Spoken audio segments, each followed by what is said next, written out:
Bonjour les runners, bonjour les sportifs, bonjour au petit monde de la course à pied, c'est Seb et je vous retrouve pour ce 275e épisode du podcast À côté de mes pompes. Et aujourd'hui, j'ai le plaisir d'accueillir à nouveau un invité expert en son domaine, en la personne d'Alexandre Germain, kinésithérapeute du sport, reconnu pour son activité auprès de l'équipe de France de football, mais aussi formateur à la clinique du coureur.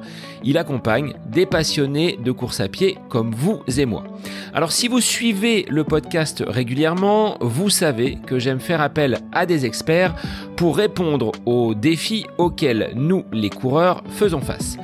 Nous mettons dans cet épisode avec Alex un coup de projecteur sur un problème courant mais souvent mal compris, à savoir la périostite tibiale.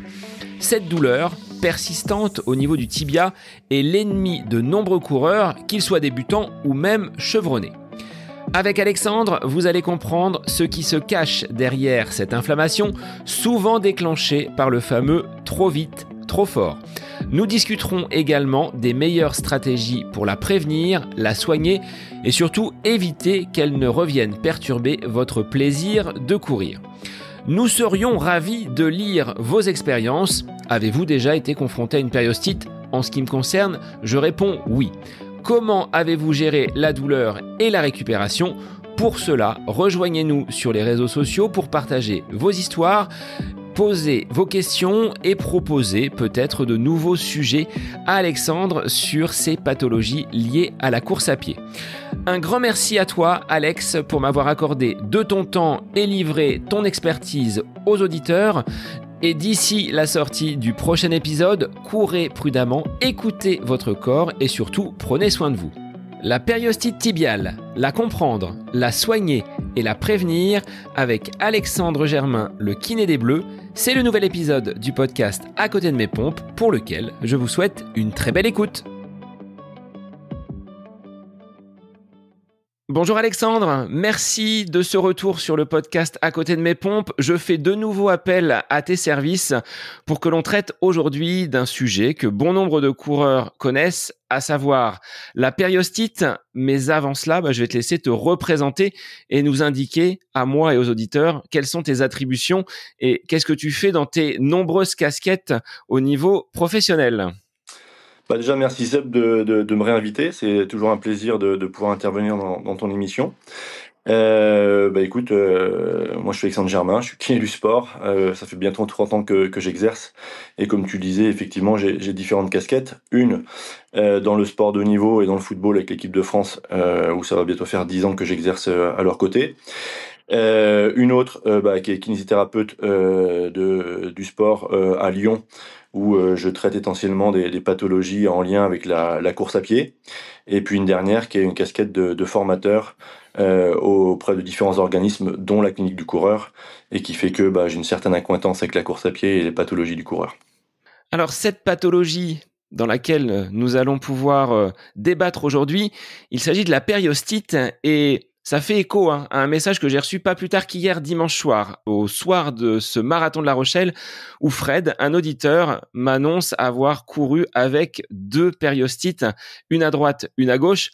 Est-ce que l'on peut définir ce qu'est cette périostite qui frappe bon nombre de coureurs, et je pense en avoir été victime à mes débuts, avec peut-être une surconsommation ou sursollicitation de mes membres inférieurs?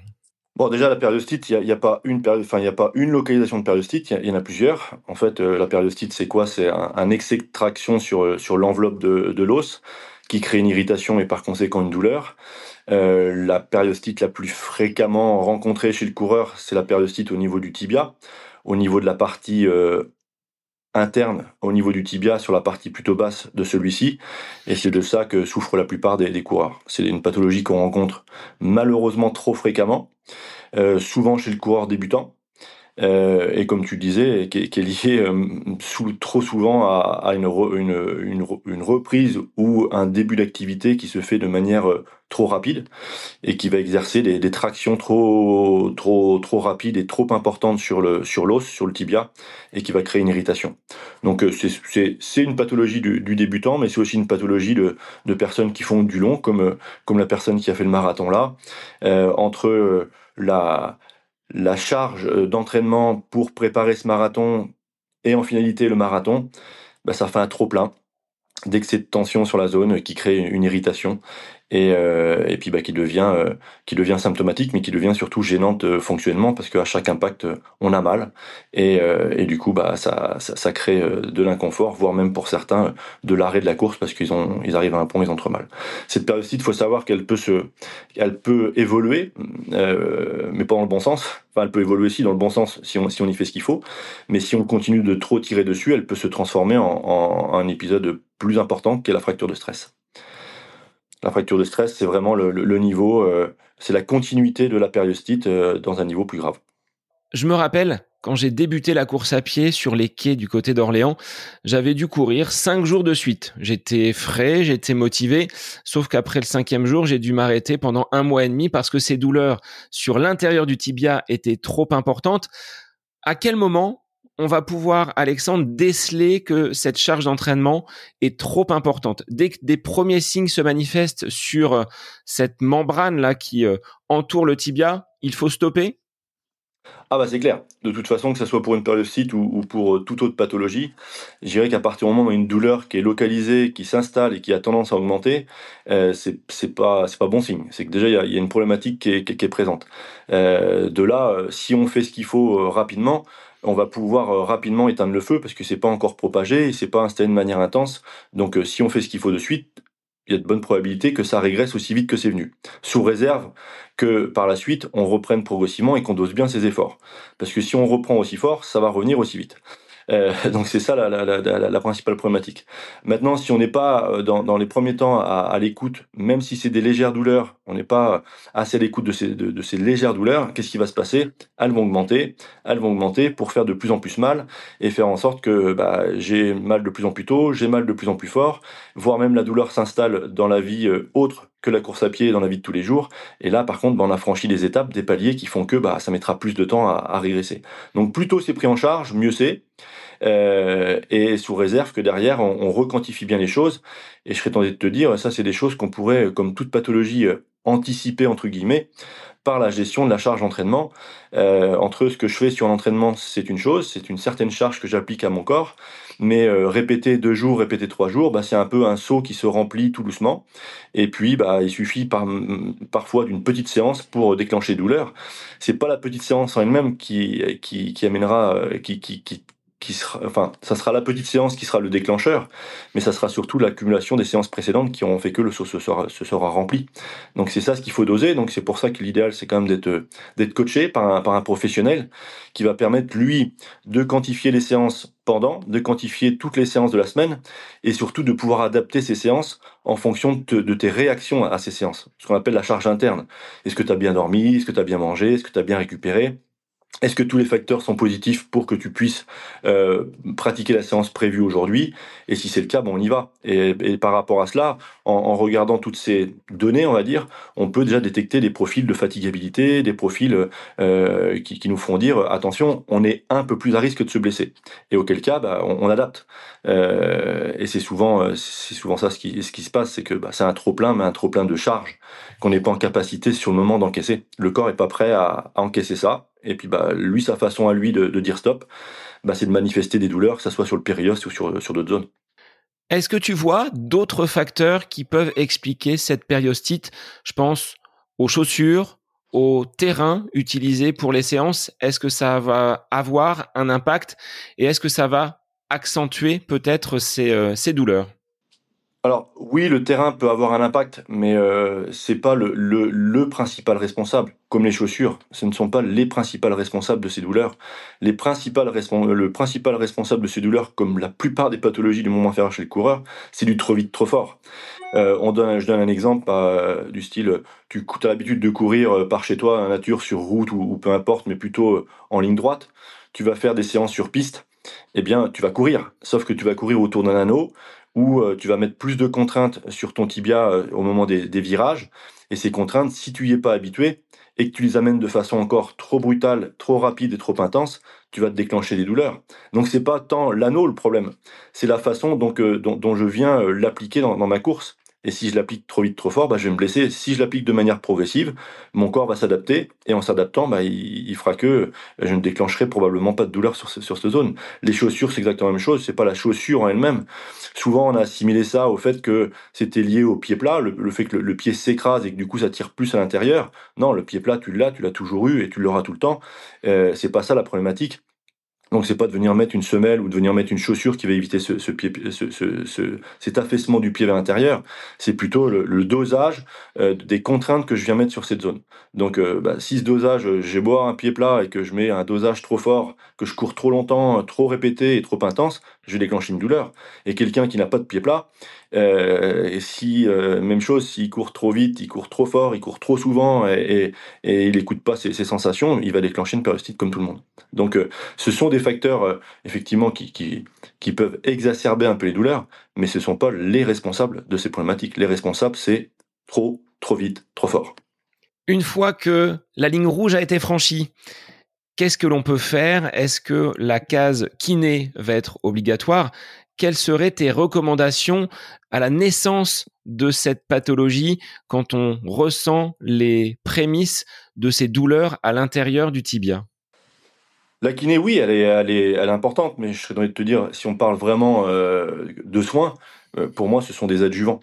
Tu vas mettre un pansement sur une plaie, c'est bien, mais la plaie, il va falloir qu'elle se referme, quoi qu'il en soit. Et pour qu'elle se referme, cette plaie, il va falloir avant toute chose doser ce qui est le principal responsable de ces douleurs, à savoir l'entraînement. Donc c'est là il va falloir adapter les choses. Est-ce que le principal facteur déclenchant des douleurs, c'est l'intensité ? Auquel cas, dans ma course, je vais déjà commencer par réduire l'intensité. Est-ce que le principal facteur déclenchant, c'est l'intensité sur piste ? Eh bien, auquel cas, je vais enlever la piste, je vais enlever l'intensité, je vais enlever les mécanismes déclenchants, et déjà de voir, en dosant ces choses-là, si j'arrive à faire en sorte que je puisse poursuivre ma course sans déclencher de douleur. Si, en ayant enlevé les principaux facteurs déclenchants, intensité et virage, par exemple, sur piste, que j'ai toujours des douleurs, même en courant lentement, j'ai mal, ça implique que la course, pour l'instant, il faut la stopper. Il faut stopper le feu. Donc ça veut pas dire que, au plus tôt je stopperai, au plus tôt je pourrai éteindre le feu. Donc c'est le principal rôle du kiné, c'est de pouvoir redoser les choses pour appliquer des contraintes qui soient en adéquation avec ce que mon corps est capable de supporter à l'instant T. Et que si j'en demande trop, j'entretiens, et que si j'en demande pas assez, bien sûr, je vais aller mieux, mais peut-être que ça m'empêchera de reprogresser. Donc c'est un juste milieu entre doser le trop et trouver le juste ce qu'il faut pour que je puisse de nouveau réenvisager une pratique de la course à pied. Donc qu'est-ce qui va nous guider par rapport à ça ? C'est simplement la douleur, hein. Et par rapport à ça, autant il y a certaines pathologies, on peut autoriser certaines gènes, certaines douleurs, on va dire, enfin je dirais plutôt certaines gènes, autant là, sur la périostite, par habitude, moi c'est tolérance zéro là-dessus, hein, donc tu dois avoir zéro douleur. Donc si tu as mal, même si c'est 1 ou 2 sur 10, c'est que c'est trop pour l'instant pour toi. Donc c'est de laisser erreur aussi, hein. C'est, va trottiner 10 minutes, ah non j'ai mal au bout de 8 minutes, c'est que manifestement 8 minutes c'est trop pour toi. Donc c'est sûr que c'est un peu frustrant au départ, mais cette gestion de la douleur, c'est vraiment essentiel et capital. Et parfois, il faudra mettre 2, 3, 4, 5 jours, 6 jours de repos course pour pouvoir faire en sorte de mieux repartir derrière en dosant. Est-ce que les coureurs que tu rencontres arrivent à intégrer ce paramètre de repos, de stop à l'activité pendant X jours, parce qu'ils sont tous ou presque tous dans la préparation d'un objectif, d'une échéance. Et c'est peut-être là, sur ces dernières semaines, où la charge d'entraînement, on en parlait tout à l'heure, va être importante, que ces blessures vont se révéler sans pour autant qu'ils ne stoppent l'entraînement parce que l'échéance d'un marathon, l'échéance d'une grande course se présente. Comment tu arrives à les orienter sans pour autant bâcher et passer outre leurs différentes compétitions d'ossard à venir? C'est un deal, hein. C'est un deal, c'est pas facile, hein, puisque pour moi-même être sportif et puis pour côtoyer des sportifs de niveau, ou voire même des sportifs, du dimanche comme moi je peux l'être, c'est clair que quand tu as un objectif, que tu t'es préparé pour ça et que tu as une douleur et que tu es si proche de la fin et que tu te dis, on t'entend dire: «Eh beh, écoute, faut que tu bâches», c'est difficile à entendre et puis dans la vraie pratique, tu vas leur dire non et puis ils iront quand même. Donc il faut quand même arriver à trouver un compromis. Mais ça passe, je pense, avant toute chose, par une explication. Il faut que le sportif il comprenne pourquoi il en est arrivé là. Et si tu comprends pourquoi tu en es arrivé là, tu vas aussi comprendre comment tu vas pouvoir t'en sortir avec les bénéfices et les risques. Et les risques, bah, c'est que si je continue à faire le con, excuse-moi du terme, mais si je continue à faire le con, qu'est-ce qui va se passer? Bah, ça va être de pire en pire. Et si c'est de pire en pire, bah, je réduis encore la possibilité que je puisse faire cette course. Donc, et si j'arrive à doser, bah, potentiellement, j'arriverai à la faire. L'idéal, quand c'est comme ça, quand on se rapproche de l'échéance, bah, c'est clair qu'on a besoin d'entretenir, bah, tout le développement physique qu'on a pu faire pendant sa prépa. Eh bien, on peut potentiellement, arriver à convaincre le sportif pour, transférer son activité, stimuler tout le cardio sur le vélo, qui va nous permettre d'entretenir les qualités, physiologiques, en transférant les contraintes mécaniques pour que, bah, le tibia soit un peu moins sollicité et puisse, régénérer et récupérer. Ce qui nous permettra peut-être d'arriver à l'échéance avec, une qualité physique entretenue et une qualité une mécanique qui sera, on va dire reposée, qui permettra de pouvoir encaisser mieux la charge au moment de la course. En termes de gestes, de protocoles de soins pour réguler et soigner cette périostite, qu'est-ce que tu proposes? Qu'est-ce que tu peux mettre en place? Je vais peut-être choquer certains kinés, je vais peut-être choquer. Bah, qu'est-ce que je fais? Bah, tu sais, c'est simple, hein. Tu mal à la course, t'arrêtes de courir. T'as mal à la marche, là, ça devient problématique. Si tu mal à la marche, bah, bon, il va falloir que je trouve des adjuvants pour plus qu'il ait mal à la marche. Donc ça peut être effectivement, par l'aide, d'un collègue podologue, par la mise en place d'une semelle à court terme, qui va permettre de décharger les contraintes, sur la zone de façon à ce que la marche ne soit plus douloureuse. Parce que si chaque pas est douloureux, bah, ça entretient la douleur et donc du coup, bah, ça va être difficile à faire partir. Donc déjà, moi, ma première intervention, elle est là, c'est: est-ce que je peux réduire la douleur dans la fonction quotidienne? Et ma meilleure façon de le réduire, c'est soit l'application d'une semelle, si je peux le faire dans un temps court, ou sinon c'est l'application d'un strap, d'un tape, qui va faire que je vais pouvoir assurer une fonction au quotidien sans douleur. Une fois que ça c'est fait, à partir du moment où la marche n'est plus douloureuse, eh bien ça implique que je peux réintroduire la course. Et à partir de là, ben, je vais réintroduire la course, et moi, ma meilleure rééducation et ma meilleure stimulation du tissu, ça reste la fonction, ça reste la course à pied. Mais là, par contre, bah, il va falloir bien doser les choses. Déjà exclure, dans un premier temps, les principaux facteurs qui vont exacerber plus ces douleurs. Je l'ai dit tout à l'heure, c'est l'intensité, c'est tout ce qui est en courbe.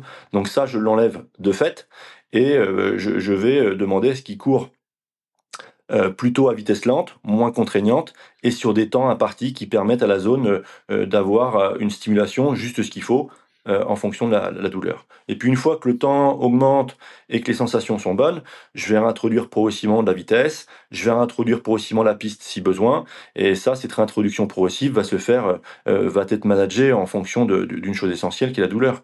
Les soins locaux en soi, honnêtement, par expérience aujourd'hui, j'en fais pas ou plus parce que, pour moi, je vais pas dire que c'est une perte de temps, mais je préfère optimiser mon temps à expliquer au patient son programme de course qui pour moi est beaucoup plus intéressant en termes de sollicitation que de faire du soin locaux qui est, je vais pas dire un cache-misère, mais faut pas qu'on repose que sur ça, quoi. C'est pas miracle ça, malheureusement. Donc beaucoup de pédagogie et une implication du sportif dans sa rééducation. C'est pas le kiné qui va avoir la solution miracle. Ah non, ça je lui dis clairement, la solution miracle, nous on va être juste là pour le manager, pour le guider, pour lui faire, enfin surtout le plus important c'est les bases, c'est lui faire comprendre pourquoi il en est arrivé là et qu'est-ce qui exacerbe ses douleurs. Une fois que ça il l'a bien intégré, bah, c'est lui faire comprendre qu'il va falloir solliciter le tissu, pour qu'il se réadapte, qu'il devienne plus tolérant, qu'il lui permette de pouvoir faire plus de choses et que, bah, bien évidemment, la meilleure des sollicitations, je le disais, c'est la course à pied. Mais qu'il comprenne bien que ces sollicitations doivent être progressives parce que le temps, le corps s'adapte lui aussi de manière progressive et que son adaptation, bah, elle dépend de plein de facteurs. facteurs génétiques, héréditaires, environnement biopsychosocial, son sommeil, son alimentation, enfin plein de choses qui vont influencer sur ça. Donc, et chaque progression d'un sportif à un autre pourra être complètement différente, mais ça sera sa progression à lui, et nous on est juste là pour le guider, pour faire en sorte qu'il prenne la meilleure route possible et qu'il n'en sorte pas. Et puis après, il arrivera à destination plus ou moins vite en fonction de sa récupération à lui. Mais bien lui confirmer que c'est pas le repos qui arrangera les choses, c'est la sollicitation, sous réserve que celle-ci ne soit pas douloureuse ou à la limite de la douleur. Est-ce qu'il y a des exercices dans la prévention? C'est-à-dire qu'une fois que l'épisode inflammatoire plus est derrière nous, derrière le coureur, qu'est-ce que l'on peut mettre en place pour ne pas que cette périostite revienne? Est-ce qu'on est toujours dans cette progressivité avec une analyse de chacune des séances au lendemain, voir s'il y a des blessures ou des tensions qui réapparaissent ou pas? Ou est-ce qu'il y a des exercices que l'on va pouvoir mettre en place vraiment pour cette périostite tibiale? Ouais, tu vois, encore une fois, je vais rester très simpliste, hein, mais rester simple ne veut pas dire ne pas être efficace. Ça, pour moi, la meilleure des préventions, c'est la course à pied, c'est la pratique de la course à pied, sous réserve qu'elle soit bien dosée. Donc, c'est là où il faut faire attention. On a toujours pour habitude de dire que c'est vrai que toute pathologie est liée à un changement notoire. C'est ce qu'il faut anticiper dans ces programmes d'entraînement. C'est-à-dire que je te donne un exemple. Moi, le grand classique que je peux avoir de périostite chez des coureurs habitués, des gens qui courent depuis des années, mais qui courent de leur côté, qui vont qui vont s'inscrire dans un club en septembre, qui vont commencer à faire des séances d'intensité qu'ils faisaient déjà chez eux, mais qui faisaient plutôt en ligne droite et qui vont se mettre à faire des intensités sur piste, sur lesquelles ils n'ont pas l'habitude. Il y a un changement. Le changement, c'est la piste. Et que du coup, ils vont développer des périostites parce que le périoste n'est pas habitué à ces nouvelles contraintes. Pas l'intensité, mais à ces nouvelles contraintes en courbe. Et donc, c'est ça la meilleure prévention, c'est d'anticiper un changement. C'est-à-dire que oui, je vais dans un club, très bien. Tu vas faire l'intensité, t'en fais déjà, c'est très bien, donc tu es habitué à ça. Par contre, tu vas le faire sur piste, tu ne l'étais pas. Eh bien, il va falloir intégrer progressivement ce travail d'intensité sur piste, et ce que je n'ai pas pu faire sur piste, le compléter de la manière habituelle dont je le faisais avant. Et puis c'est un principe des vases communicants. Si ça passe bien, j'en fais un peu plus sur piste, puis j'en fais un peu plus, puis j'en fais un peu plus. Mais si je mets tout de suite, si je fais du all-in, eh bien je prends un risque, et ce risque, il est important. Et donc du coup, voilà. Après des exercices je le dis, je le redis, hein, pour moi, le meilleur exercice, ça reste la course à pied. Après, oui, tu pourras toujours faire des exercices. L'objectif, c'est de stimuler ton tissu. Donc, tu peux le stimuler de différentes manières. Tu pourrais très bien faire du renforcement des muscles qui viennent s'insérer sur la zone tibiale interne. Tu pourrais faire du renforcement pour solliciter. Mais quel meilleur renforcement et quelle meilleure sollicitation que la course à pied, encore une fois. Restons simples. Donc restons simples, ce sera le mot d'ordre de cette capsule. Alors on parlait de fracture de stress tout à l'heure. Quelle est la différence? Comment on va pouvoir se dire c'est pas qu'une périostite, là je bascule sur quelque chose de beaucoup plus grave? Est-ce que c'est la douleur qui va être beaucoup plus intense, beaucoup plus localisée peut-être? Plus intense, c'est clair, parce que c'est un niveau supérieur, et plus localisé, c'est clair aussi. On va dire que si aujourd'hui un coureur a un doute, qui a une douleur au niveau du périoste, au niveau de son tibia, et que si la douleur est plutôt étendue sur une dizaine de centimètres sur le tiers inférieur du tibia, c'est plutôt en faveur d'une périostite. Si par contre ces douleurs est en train de se centrer, de bien se localiser, et qu'avec le doigt je suis capable de vraiment appuyer très précisément, et que quand j'appuie sur la zone ça me fait vraiment sauter au plafond, ça c'est plus en faveur d'une fracture de stress. Mais je serais tenté de te dire que nous dans le diagnostic, que tu aies une fracture de stress, une périostite, c'est juste pour euh, la satisfaction intellectuelle de se dire ok, c'est une fracture de stress, c'est une périostite, mais ce qu'il faut surtout voir, c'est que nous dans la prise en charge, ça va rien changer, strictement rien changer dans ce que je vais proposer. La seule chose qui va changer, c'est que la progression que je vais pouvoir avoir sera un peu plus lente, du fait que le stress sur le tissu est beaucoup plus important, donc va mettre un peu plus de temps pour se régénérer. Voilà la seule différence. Attention par rapport à une chose, c'est clair que par rapport à ces fractures de stress, parce que là on parle de la fracture de stress tibiale interne, mais il y a d'autres fractures de stress comme d'autres périostites, et là on va dire que ces fractures de stress au niveau du tibia en interne, ce sont ce qu'on appelle nous des fractures de stress à bonne évolution. Ce sont des fractures de stress qu'on peut assez rapidement remettre à la sollicitation. Par contre, il y a d'autres fractures de stress, comme les fractures de stress au niveau du tibia, mais sur la crête tibiale antérieure, sur la partie antérieure du tibia, elle se situe plutôt vers le haut. Ça, c'est des fractures de stress aussi, mais c'est des fractures de stress qu'on appelle à mauvaise évolution. Parce que la forme du tibia fait que déjà, dans la vie quotidienne, quand je suis en charge, ça fait entretenir, voire aggraver cette fracture de stress. Donc celle-ci, on les prend vraiment avec des pincettes et on y met vraiment en aigu tous les moyens qu'il faut. S'il faut mettre des béquilles déchargées, on le fait sans aucun problème, parce que déjà, la marche va être un facteur amplificateur des douleurs. Alors que la fracture de stress interne, elle, est une fracture à bonne évolution, ce qui implique que quand je suis en charge, debout, j'ai tendance à remettre un peu de compression sur l'os, ce qui est plutôt une bonne chose. Alex, pour conclure cette capsule sur la périostite, je te laisse en donner la définition, ce qu'elle est et quelles sont tes recommandations pour des auditeurs qui seraient en ce moment sujets à cette pathologie que tu as dit très fréquente dans le monde de la course à pied. Eh bien écoutez, si vous souffrez d'une douleur effectivement en regard de l'os sur votre partie interne du tibia, ou en regard d'autres os au niveau de votre pied, de votre cheville, la première des choses, arrêtez-vous rapidement. Faites en sorte de ne pas exacerber vos douleurs. Allez consulter un spécialiste qui pourra vous orienter de telle sorte qu'il puisse vous manager et faire en sorte que vous repreniez la course de la meilleure des manières possibles et sans souffrir. Car si vous laissez évoluer ces choses-là, eh bien ça prendra beaucoup plus de temps. Vous prendrez pas plaisir à la course, ça impliquera un arrêt à terme, quoi qu'il en soit, obligatoire, et du coup, vous perdrez du temps dans vos préparations et dans votre plaisir à la course à pied. Donc faites-vous conseiller par des professionnels qui vont vous guider, qui seront pas là pour vous embêter, pour vous empêcher de courir. Ils feront tout pour que vous puissiez courir, mais dans des bonnes conditions. Et ne pas se blesser, c'est s'entraîner. Et s'entraîner, c'est performer. Donc l'idéal, c'est quand même de ne pas se blesser. Et pour ne pas se blesser, il faut quand même être conseillé par des professionnels. Ça soit un bon coaching, qui lui va bien gérer vos charges d'entraînement. Et puis un professionnel de la santé qui lui va vous donner des bonnes recommandations sur la prévention.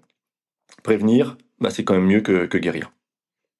Merci Alex pour ces précieux conseils et on se retrouve très rapidement pour de nouvelles pathologies liées à la course à pied. Le but étant de sortir parfois de certaines situations compliquées les auditeurs et de leur apporter surtout de précieux conseils. Merci à toi. Merci à toi Seb, à bientôt. Et pour les auditeurs, on vous retrouve dès la semaine prochaine pour un nouvel épisode du podcast À côté de mes pompes. Bonne semaine à vous. J'espère que cet épisode avec invité vous aura plu. Je vous remercie infiniment de votre écoute. Pour faire remonter le podcast dans les classements, je vous invite à laisser une petite évaluation sur Apple Podcast, 5 étoiles, un petit commentaire. Ça me fera énormément plaisir et vous permettrez au podcast d'être remonté, diffusé, déployé sur ces différentes plateformes de façon plus importante encore qu'il n'est actuellement. Et puis je vous invite à me retrouver sur les différents réseaux, Facebook, Instagram. Laissez votre petit message, votre commentaire, ça me fait plaisir d'échanger avec vous. Si vous avez des questions, si vous voulez échanger sur quelconque sujet en lien avec la course à pied, mais pas que, parce que le sport c'est une philosophie de vie et c'est une passion qui nous anime de façon commune, donc n'hésitez pas à venir échanger avec moi. Sur ce, je vous souhaite une bonne fin de semaine, un bon week-end et je vous dis à la semaine prochaine pour un nouvel épisode du podcast À côté de mes pompes.